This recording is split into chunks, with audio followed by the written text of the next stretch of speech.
Okay, so now for the CPU. I already took that out of the box here. Don't forget though, in case of a Threadripper, there's a tool to help you out that's on the bottom here. This will help you get the screws tightened. And then this is where I highly recommend that you look at your manual, go through the steps. Even if it seems trivial, just take the time and go through the steps here. Make sure that you've done the things that are important. I've tried to highlight some things that might help you out to see here. For example, install your AIO cooler after you get the CPU in. So this is first the CPU goes in, it gets mounted, it gets screwed down and everything. Then you'll do your AIO or your water cooling or whatever you've set up. You'll do that last, or your fan. Oh yeah, and one of the very first steps here, we're going to go over it when we get in here, but you need to make sure you've got these caps on here. So first off, I'm going to actually bump this over here because I want to get this rotated for you. So the first thing I need to do is get this cover off.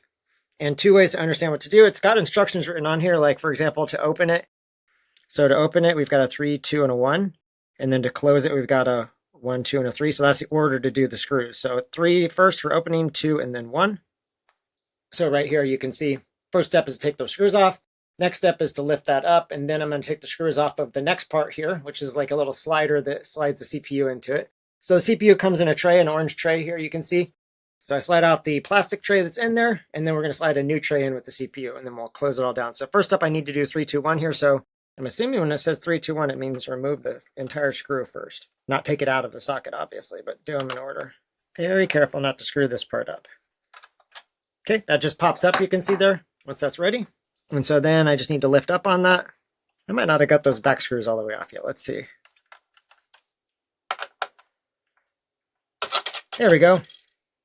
Now the next part here is to come down, and there's some more screws inside, I believe. Nope, there are no screws. It's just saying inside of here, if you go back to the manual, right here, step number 2, of course, there's no explanation.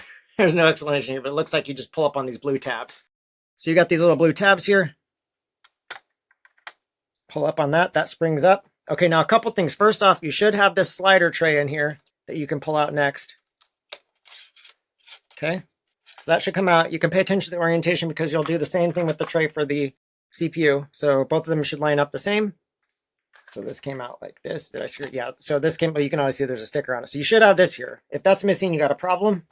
The next thing you want to do is there should be a gray cap in here. This protects the pins. If that's missing, you also have a problem. Do not just proceed and ignore it if you're missing either of those things, because that's what protects the pins underneath. So this particular CPU, there are no pins on the actual chip.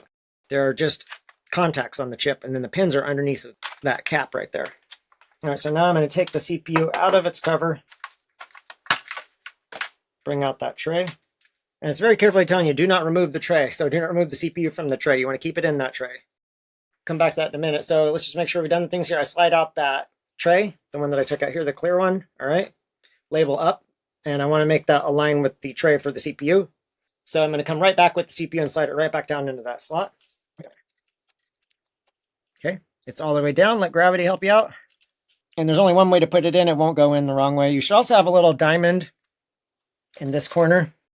It's not on this plastic cover, but it's on, oh yeah, it is right here. The plastic cover, you can see the little triangle on it in this corner. That should match the triangle corner you have up here on the top side. All right, so the next thing I need to do is remove the tray, or sorry, remove the cover for the pins. Okay, pull that off. If you need to RMA your board or get any sort of warranty work done on it, you have to have this to ship it back. Now inside of here, you can see those are all the pins. Do not touch those. So now I need to close it up here. So first up, I'm going to close the inner tray slider thing. And I want to close this as well. All right, and then now this is where I need to follow the instructions. To close it the right way is you start with 1 in this case, which is the one where my finger is at.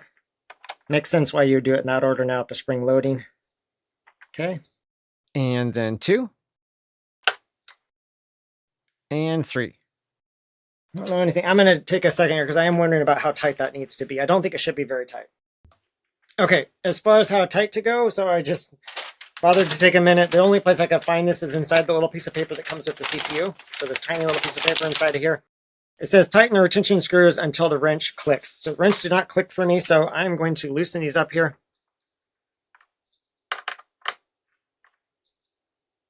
And I'm going to go back to tightening in the tight order until it clicks.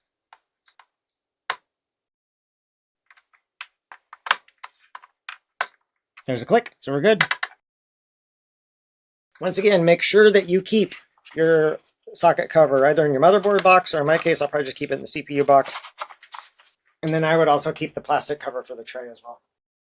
And that's it for now. CPU is installed, so we can move on and put this into the case.